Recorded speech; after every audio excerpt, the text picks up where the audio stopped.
नमस्कार, स्वागत है आप सभी का हमारे इस चैनल पर। तो हम लोग पढ़ रहे थे भौगोलिक चिंतन या फिर जिसको आप भौगोलिक विचारधारा कहते हैं, BA third year first paper. तो आज के इस वीडियो में हम लोग पढ़ेंगे भूगोल एक अंतरानुशासनिक विज्ञान है। इसके पहले मैंने कई लॉन्ग क्वेश्चन करा दिए हैं और जो वेरी शॉर्ट क्वेश्चन हैं वो हमारे दूसरे चैनल माई यूनिक अकेडमी पर आ रहे हैं, उसको भी आप जाके सब्सक्राइब कर लीजिए। वहाँ पर मैंने थर्ड पेपर भी पढ़ा दिया है जिसमें चीन और जापान का भूगोल मैंने पढ़ाया है। भूगोल एक अंतरानुशासनिक विज्ञान है। ये क्वेश्चन लॉन्ग में भी आता है, शॉर्ट में आता है, वेरी शॉर्ट में आता है। तो यहाँ पर मैं लॉन्ग में आपको पढ़ाऊँगा ताकि आपका शॉर्ट भी कंप्लीट हो जाए और वेरी शॉर्ट और साथ ही साथ लॉन्ग तो कंप्लीट हो ही जाएगा। अब ये जो क्वेश्चन है थोड़ा सा कठिन है, देखने में लगता है कि भूगोल एक अंतरानुशासनिक विज्ञान है, क्या इसमें पूछ रहा है, लेकिन वास्तव में मैं आपको इतनी सरल भाषा में पढ़ा दूंगा कि आप बिना याद किए ही अपने मन से एग्ज़ाम में इसको अच्छी तरीके से लिख कर आएंगे। तो चलिए अब हम लोग इसको पढ़ते हैं। देखिए, अगर 2 नंबर में आपसे क्वेश्चन पूछता है भूगोल एक अंतरानुशासनिक विज्ञान है, 2 नंबर में पूछता है, तो आपको क्या करना है, यहाँ से यहाँ तक लिखना है। ये इतना आपको लिखना है बस। यहाँ से लेकर के यहाँ तक आपको 50 शब्दों में लिख देना है। ये 2 नंबर में आपका हो जाएगा। तो अब चलिए देखते हैं भूगोल एक अंतरानुशासनिक विज्ञान है, इसका क्या मतलब है। भूगोल एक अंतरानुशासनिक विज्ञान है। इससे अभिप्राय है कि भूगोल किसी न किसी रूप अथवा मात्रा में दूसरे विज्ञानों में समाया हुआ है। ध्यान से सुनिए। और दूसरे विज्ञान भी किसी न किसी रूप तथा मात्रा में भूगोल में समाहित है। पहले एक बार मैं इस लाइन को और पढ़ देता हूँ। भूगोल एक अंतरानुशासनिक विज्ञान है। इससे अभिप्राय है कि भूगोल किसी न किसी रूप तथा मात्रा में दूसरे विज्ञानों में समाया हुआ है और विज्ञान या जो दूसरे विज्ञान है वो किसी न किसी रूप या मात्रा में भूगोल में समाहित हैं। भूगोल का समग्र अध्ययन करने के लिए इसके अंतर्गत कुछ ऐसे विषयों को शामिल किया गया है जो अन्य विज्ञानों के क्षेत्र में भी आते हैं। भूगोल का अन्य विज्ञानों से संबंध निम्नलिखित है। अब भूगोल एक अंतरानुशासनिक विज्ञान है, इसका सीधा सीधा मतलब है कि भूगोल का अन्य विज्ञानों से संबंध है, चाहे जलवायु विज्ञान हो, समुद्र विज्ञान हो या फिर मृदा विज्ञान हो, आप कह सकते हैं अर्थशास्त्र, भूगोल या जितने भी हैं, जितने भी अन्य विज्ञान हैं। विज्ञान की कई शाखाएं होती हैं ना, जीव विज्ञान, जंतु विज्ञान, वनस्पति विज्ञान, खगोल विज्ञान, भौमिकी विज्ञान, ऐसे बहुत सारे विज्ञान की शाखाएं हैं। तो भूगोल कहीं ना कहीं इन सभी विज्ञानों से संबंधित है। समझ रहे हैं? भूगोल एक अंतरानुशासनिक विज्ञान है, इसका मतलब यही है कि भूगोल किसी न किसी रूप अथवा मात्रा में दूसरे विज्ञानों में समाया हुआ। मतलब जो भूगोल में जो चीज़ें हम पढ़ते हैं वो दूसरे विज्ञानों में भी पढ़ा जाता है। फिर यहाँ है कि दूसरे विज्ञान भी किसी न किसी रूप अथवा मात्रा में भूगोल में समाहित है। यानी कि जो दूसरे विज्ञान में हम पढ़ते हैं, जैसे जलवायु विज्ञान में हम जलवायु के बारे में पढ़ते हैं, ताप, दाब, इन सारी चीज़ों के बारे में पढ़ते हैं, तो वही सारी चीज़ें हम लोग भूगोल में भी पढ़ते हैं। तो यानी दोनों एक दूसरे से संबंधित हैं। ओके, अब आपको समझ में आ गया होगा कि अंतरानुशासनिक विज्ञान है भूगोल, तो इसका क्या मतलब है। मतलब यही है कि हम भूगोल में उन विषयों का भी अध्ययन करते हैं, उन तथ्यों का, उन टॉपिक्स का भी अध्ययन करते हैं जो टॉपिक्स, विषय, तथ्य दूसरे विज्ञान के अंतर्गत आते हैं। अब हम भूगोल में मिट्टी के बारे में अध्ययन करते हैं, उसकी संरचना, विकास, उत्पत्ति।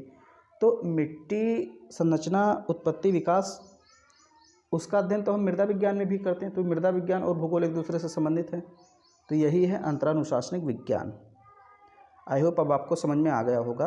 सीधा सीधा मतलब यह है कि भूगोल का अन्य विज्ञानों से संबंध है, इसी को कहते हैं अंतरानुशासनिक विज्ञान। अब हम बात करते हैं कि भाई कैसे संबंध है, कुछ उदाहरण दीजिए।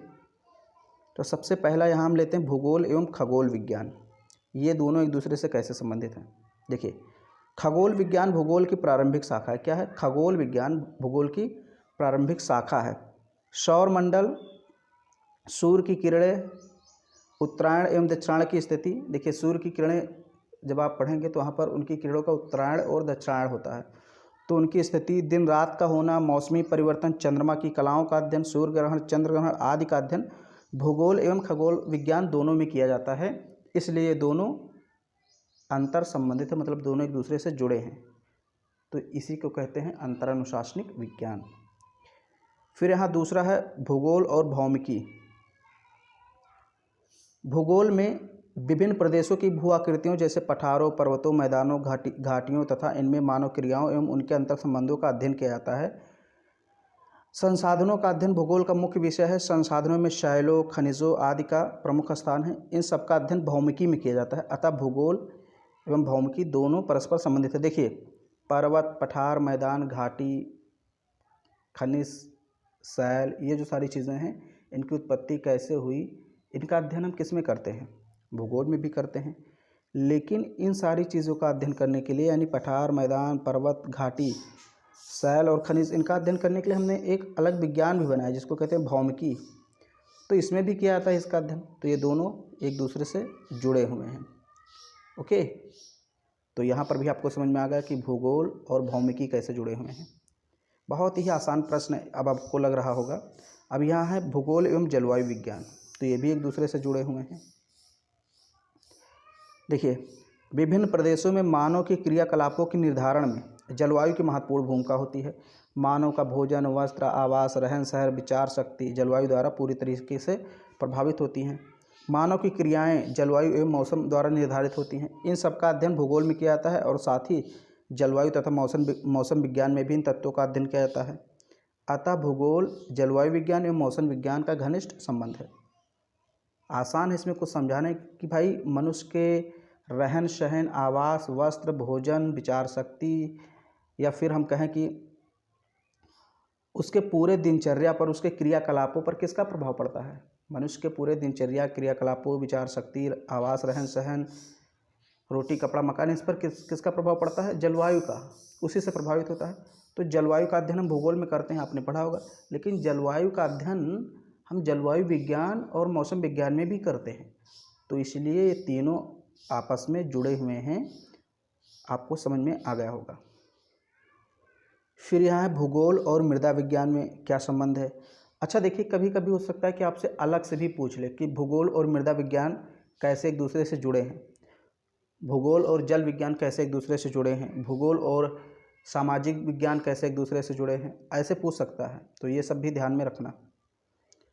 तो मानव की मूलभूत आवश्यकताएं जैसे रोटी, कपड़ा, मकान प्रत्यक्ष या अप्रत्यक्ष रूप से मिट्टी से ही प्राप्त होते हैं। भाई मिट्टी में सारी चीज़ें होती हैं। अब हम कपड़ा बनाते हैं कपास से। कपास कहाँ उगता है?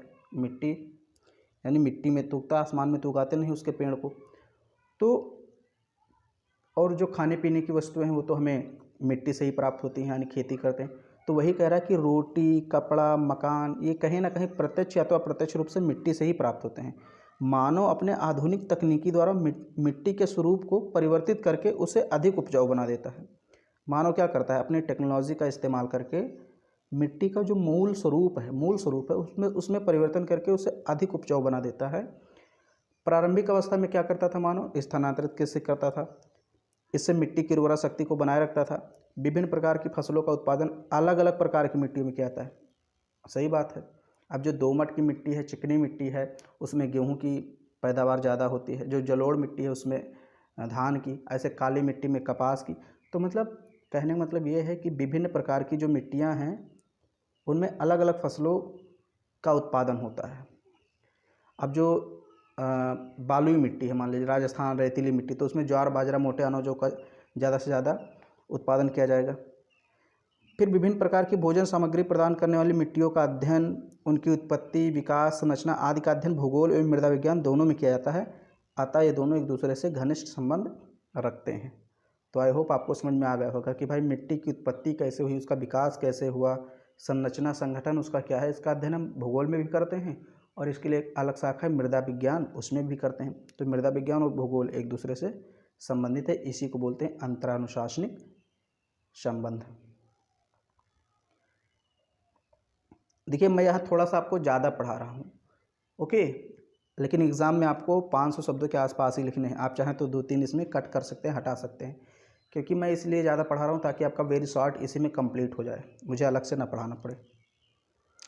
भूगोल, जल विज्ञान एवं समुद्र विज्ञान एक दूसरे से कैसे संबंधित है इसको देख लेते हैं। जल ही जीवन है, सभी को पता है। पीने के अलावा जल का उपयोग सिंचाई में किया जाता है और उद्योगों में किया जाता है, ऊर्जा उत्पादन आदि कार्यों में किया जाता है। तो सिंचाई में किया जाता है, आपको पता है। उद्योग धंधे कारखाने जो हैं वहाँ पर भी जल का उपयोग किया जाता है। ऊर्जा उत्पादन, आपको पता होगा कि नदियों पर डैम बना करके बिजली उत्पादन करते हैं। तो इन सारी चीज़ों में किया जाता है। घरेलू कामों में तो जल का उपयोग किया ही जाता है। किसी भी प्रदेश में सिंचाई के साधन, जल शक्ति की क्षमता और विकास का अध्ययन मानव भूगोल में किया जाता है। मानव भूगोल यानी कि भूगोल, क्योंकि भूगोल की एक शाखा ही है मानव भूगोल। तो मानव भूगोल में इसका अध्ययन किया जाता है भाई। अतएव इसका संबंध जल विज्ञान से है। अब चूँकि इनका संबंध मानव भूगोल में भी किया जाता है और जल विज्ञान में भी किया जाता है। फिर देखिए, समुद्र तटों, पत्तन मतलब बंदरगाह, मत्स्य उद्योग, समुद्री परिवहन, व्यापार, समुद्री जल की विशेषताओं जैसे तापक्रम, लवणता, समुद्री जीवों तथा ज्वार भाटा आदि का अध्ययन भूगोल का मुख्य विषय है। अब ये सारी चीज़ हम कहाँ पढ़ते हैं? भूगोल में पढ़ते हैं।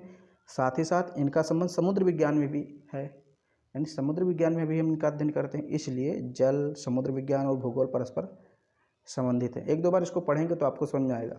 अब भाई जैसे यहाँ देखिए, यहाँ कह रहा है कि समुद्र तटों, पत्तन, मत्स्य उद्योग, समुद्री परिवहन, व्यापार, जो समुद्री व्यापार होता है उसका।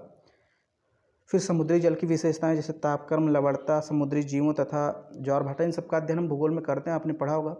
लेकिन इन सबका अध्ययन हम समुद्र विज्ञान में भी करते हैं। तो इसलिए समुद्र विज्ञान और भूगोल और जल विज्ञान एक दूसरे से जुड़े हैं। फिर यहाँ है भूगोल और जंतु विज्ञान।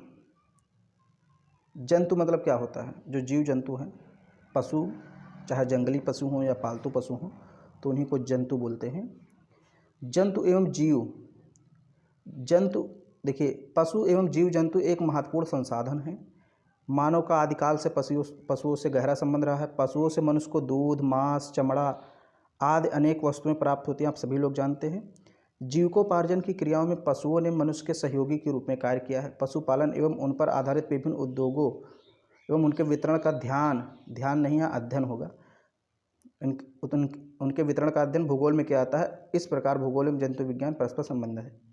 मतलब समझ लीजिए कि जो जंतु हैं, यानी कि पशु हैं, चाहे गाय, बकरी, बैल हो या घोड़े, हाथी, कुछ भी, कोई भी पशु हो, तो इनसे संबंधित जो भी क्रियाकलाप है मनुष्य प्रारंभ से ही करता आ रहा है और बहुत सारी चीज़ें इनसे प्राप्त भी करता है। जैसे खाने पीने के लिए दूध और चमड़ा, शुरुआत में मांस वगैरह भी इन्हीं से प्राप्त करता है जीव जंतु से। तो पहले से ही मनुष्य इन पर निर्भर था। तो इसका अध्ययन हम लोग किस में करते हैं? भूगोल में करते हैं। लेकिन साथ ही साथ इसका अध्ययन जंतु विज्ञान यानी साइंस में भी किया था, आपने पढ़ा होगा। तो इसलिए दोनों कहीं ना कहीं एक दूसरे से संबंधित हैं। फिर यहाँ है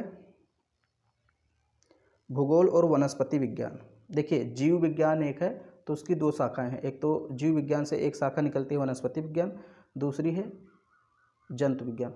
तो जब आप शुरुआत में छोटे क्लासेस में रहते हैं, जैसे 10th लेवल तक रहते हैं, तो आपको सिर्फ बायोलॉजी पढ़ा दिया जाता है। बायोलॉजी में क्या होता है कि दोनों आ जाता है, आपका वनस्पति विज्ञान और जंतु विज्ञान दोनों। लेकिन जब आप बड़े क्लासेस में जाते हैं, BSc करते हैं या इंटर के बाद जब पढ़ाई करते हैं, तो वहाँ पर शाखाएँ अलग हो जाती हैं। यानी बायोलॉजी वहाँ पर आप नहीं पढ़ेंगे। वहाँ पर बायोलॉजी के अंतर्गत जंतु विज्ञान अलग हो जाएगा, वनस्पति विज्ञान यानी बॉटनी, जूलॉजी, ये सब अलग हो जाते हैं, क्योंकि इनका विस्तृत रूप से इनको पढ़ना रहता है। तो ऐसे ही एक शाखा है जीव विज्ञान की, वनस्पति विज्ञान। तो वनस्पति विज्ञान और भूगोल में क्या संबंध है? देखिए, मानव जीवन में वनस्पति का महत्वपूर्ण स्थान है। वनों से अनेक प्रत्यक्ष या अप्रत्यक्ष लाभ होते हैं, मानव जाति को प्राप्त होते हैं। इससे लकड़ी, कल कारखाने तथा उद्योगों के लिए कच्चा माल प्राप्त होता है। अनेक औषधियाँ व खाने पीने के सामान भी हमें वनस्पतियों से मिलते हैं। साथ ही वन क्या करते हैं? मिट्टी के कटाव को रोकने व पशुपालन में भी सहायक होते हैं। इसके अलावा वनों से अप्रत्यक्ष लाभ भी हैं, जैसे या पर्यावरण को शुद्ध एवं मनोरम बनाने में अपनी महत्वपूर्ण भूमिका निभाते हैं। प्राकृतिक वनस्पतियों का अध्ययन भूगोल में किया जाता है और साथ ही वनस्पति विज्ञान में भी करते हैं। इस प्रकार भूगोल और वनस्पति विज्ञान परस्पर संबंधित हैं। फिर यहाँ है थोड़ा सा, इसको भी देख लीजिए, भूगोल और अर्थशास्त्र में क्या संबंध है। देखिए, ऐसे भी पूछ सकता है कि भूगोल अर्थशास्त्र में क्या संबंध है। 2 नंबर में आपको इसको बताना है, यानी 50 शब्दों में लिखना है। तो मानव विभिन्न प्रकार की आर्थिक क्रियाएं करता है, आप सभी को पता है। तथा इसका अध्ययन भूगोल में किया जाता है। अब कौन कौन सी क्रियाएं करता है, जैसे कृषि करता है, पशुचारण, पशुपालन, वन, उद्योग, खनिज उद्योग, परिवहन, वाणिज्य, आयात निर्यात आदि का अध्ययन भूगोल और अर्थशास्त्र दोनों में किया जाता है। इसलिए भूगोल और अर्थशास्त्र एक दूसरे से संबंधित हैं। देखिए, एक दूसरे से होगा परस्पर या फिर एक दूसरे से संबंधित, तो टाइपिंग मिस्टेक कहीं कहीं हो सकती है। तो मतलब जो विभिन्न आर्थिक क्रियाएं मनुष्य करता है, चाहे पशुचारण की बात हो, कृषि या किसी उद्योग या परिवहन, वाणिज्य, आयात निर्यात, व्यापार की बात हो, तो इसका अध्ययन हम लोग भूगोल में करते हैं। साथ ही साथ आपको पता होगा इकोनॉमी में, यानी कि इकोनॉमिक्स जो हमारा सब्जेक्ट है अर्थशास्त्र, उसमें भी करते हैं। तो इसलिए ये दोनों विषय कहीं ना कहीं अंतर संबंधित है। फिर यहाँ भूगोल और समाजशास्त्र, ये थोड़े थोड़े से इनको पढ़ लेते हैं। धरातल के विभिन्न क्षेत्रों प्रदेशों में मानव किस प्रकार निवास करता है, विभिन्न प्रदेशों के बदलते हुए पर्यावरण के साथ उसका जीवन प्रणाली में किस प्रकार परिवर्तन होता है, उसकी जीवन प्रणाली में किस प्रकार परिवर्तन होता है। विभिन्न क्षेत्रों एवं मानव के सामाजिक संगठन, पारिवारिक व्यवस्था, श्रम विभाजन, लोकनीति, रीति रिवाज, सामाजिक प्रथाओं आदि का अध्ययन मानव भूगोल और समाजशास्त्र दोनों में किया जाता है, अतः दोनों विषय एक दूसरे से संबंधित हैं। अब जो मनुष्य की रीति रिवाज हैं, परंपराएं हैं, उसकी संस्कृति है, या पर्यावरण के साथ कैसे वो अपने रहन सहन को बदलता है। जब पर्यावरण परिवर्तन होता है तो अपने रहन सहन, खाने पीने की वस्तुओं को भी बदलता है। जैसे ठंडी में कुछ अलग खाएगा, गर्मी में कुछ उसको दूसरा पसंद है। तो इन सारी चीज़ों का अध्ययन हम मानव भूगोल में करते हैं। उसके आवासों के बारे में, रीति रिवाज, परंपराओं, संस्कृति के बारे में हम लोग भूगोल में अध्ययन करते हैं। साथ ही साथ समाजशास्त्र में भी इसी का अध्ययन किया जाता है। तो कहीं ना कहीं दोनों सब्जेक्ट एक दूसरे से कनेक्ट हैं, जुड़े हुए हैं। अब यहाँ एक लास्ट बचता है आपका, भूगोल और राजनीति विज्ञान में क्या संबंध है। भूगोल एवं राजनीति विज्ञान दोनों में विभिन्न प्रदेशों में राष्ट्रों की शासन प्रणाली और सरकारों का अध्ययन होता है। विभिन्न सरकारी नीतियाँ किसी राष्ट्र के आयात निर्यात में अंतर संबंधों को प्रभावित करती हैं। भूगोल में भू राजनीति एवं अंतर्राष्ट्रीय संबंधों का अध्ययन किया जाता है। प्रत्येक देश की राजनीति पर वहाँ की भौगोलिक दशाओं का प्रभाव होता है, अतः भूगोल और राजनीति विज्ञान एक दूसरे से संबंधित है। अब देखिए, आयात निर्यात व्यापार हम भूगोल में पढ़ते हैं इसके बारे में। तो आयात निर्यात किसी देश की राजनीति को प्रभावित करते हैं। आप देखिए, जब हमारे देश में तेल महंगा होता है तो सीधा उसका प्रभाव किस पर जाता है, सरकार पर जाता है। तेल क्यों महंगा हुआ, क्योंकि आयात निर्यात में कुछ उतार चढ़ाव आया। तो आयात निर्यात का अध्ययन हम भूगोल के अंतर्गत क्या करते हैं। इसलिए कहीं ना कहीं जो भूगोल और राजनीति एक दूसरे से संबंधित है। और ख़ास करके आप ये भी जानते हैं कि भाई जो राजनीति है उस पर भौगोलिक दशाओं का भी प्रभाव पड़ता है। मतलब भौगोलिक दशाएं उस देश की जैसी रहेंगी उसी प्रकार उसकी राजनीति भी रहती है। तो ये मैंने आपको पढ़ा दिया कि भूगोल एक अंतरानुशासनिक विज्ञान है। समझाइए इसका आप क्या मतलब समझते हैं। कुछ भी किसी भी टाइप से प्रश्न पूछा, मुझे आशा है कि इसका जवाब दे देंगे। और मैंने शुरुआत में ही बताया था ये बहुत ही सरल टॉपिक है, लेकिन देखने में लगता है बहुत कठिन है। तो अब बताइए आप कमेंट में कि क्या आप इसको लिख सकते हैं बिना याद किए। मतलब एक दो बार पढ़िए, पढ़ना तो पड़ेगा एक दो बार, लेकिन याद नहीं करना पड़ेगा कि एकदम रटना पड़ेगा। आप इसको लिख सकते हैं क्योंकि समझने वाला क्वेश्चन था। अगर वीडियो आपको पसंद आ रहा है तो उसको लाइक कीजिए खूब ज़्यादा, अपने सभी दोस्तों में शेयर कर दीजिए, और चैनल पर पहली बार हैं सब्सक्राइब कर लीजिए, और अपने घर के सभी मोबाइल से, सभी आईडी से चैनल को सब्सक्राइब ज़रूर करें।